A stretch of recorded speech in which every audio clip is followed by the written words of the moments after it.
আসসালামু আলাইকুম, welcome back to my channel. আজকে আমি আপনাদের সাথে শেয়ার করব চুলায় তৈরি পারফেক্ট বনরুটির রেসিপি। আমি অবশ্যই এই বনরুটির রেসিপিটা ওভেনে বেক করেছিলাম। অনেকের রিকোয়েস্ট ছিল আমি যেন আমার এই রেসিপিটা চুলাতে বেক করি। পারফেক্ট বনরুটি কিভাবে গ্যাসের চুলাতে তৈরি করে নেওয়া যায় সেই রেসিপিটা আপনারা আজকে দেখতে থাকুন। কতটা সুন্দর হয়েছে বনরুটি দেখেই কিন্তু বুঝতে পারতেছেন, একেবারেই পারফেক্ট বনরুটি তৈরি হয়েছে। খেতে যে এতটা টেস্টি হয়েছিল কি বলবো। তার জন্য আমি এখানে 1 কাপ পরিমাণ লিকুইড দুধ নিচ্ছি। দুধটাকে আমি আগে থেকে জাল করে নিয়েছিলাম।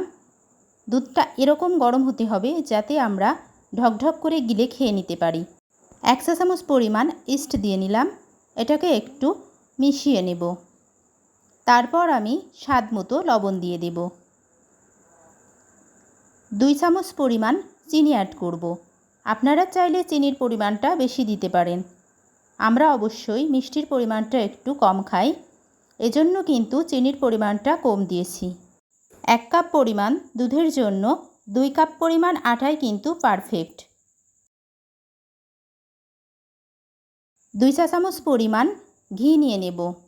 ঘিটা কিন্তু খুবই দারুণ, কালারটা যেমন ফ্লেভারটাও কিন্তু অসাধারণ। এটাকে আমি একটু মিশিয়ে নিচ্ছি। প্রত্যেকটা মিশ্রণকে একটু ভালোভাবে মিশিয়ে নিতে হবে। আগে থেকে চেলে রাখা আটাটা আমি দিয়ে দিলাম।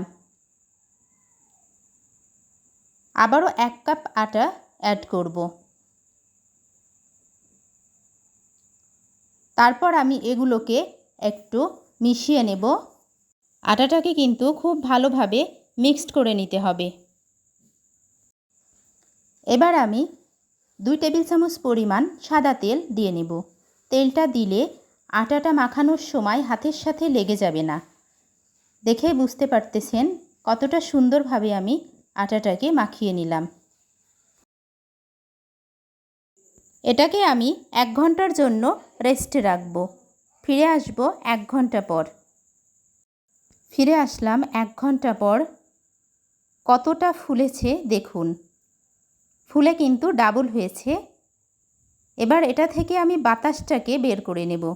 তারপর হাতের সাহায্যে আরও 5 মিনিটের মতো মাখিয়ে নেব। আটাটাকে আমি মাখিয়ে নিলাম। এবার এই প্যানটাতে 1 চা চামচ পরিমাণ ঘি দিয়ে নিলাম। এটাকে আমি খুব ভালোভাবে একটু প্যানের সাথে লাগিয়ে নেব। তারপর ঠিক এভাবে পাউরুটির শেপ দিয়ে নেব। সবগুলা পাউরুটি আমি তৈরি করে নিলাম। আবারও আমি 1 চা চামচ পরিমাণ ঘি দিয়ে নিচ্ছি। আজকে কিন্তু আমি কোনো রকম পানির স্পর্শ ছাড়াই পারফেক্ট বনরুটি তৈরি করে নিচ্ছি। এটাকে আমি 1 ঘন্টার জন্য আবারও রেস্টে রাখব। একটা ঢাকনা দিয়ে ঢেকে দেব। ফিরে আসব 1 ঘন্টা পর। ততক্ষণ আপনারা সঙ্গে থাকুন। ফিরে আসলাম 1 ঘন্টা পর। ব্রেডগুলো কিন্তু অনেকটা ফুলে এসেছে। আমি ঢাকনাটা উঠিয়ে আপনাদের দেখিয়ে দিচ্ছি।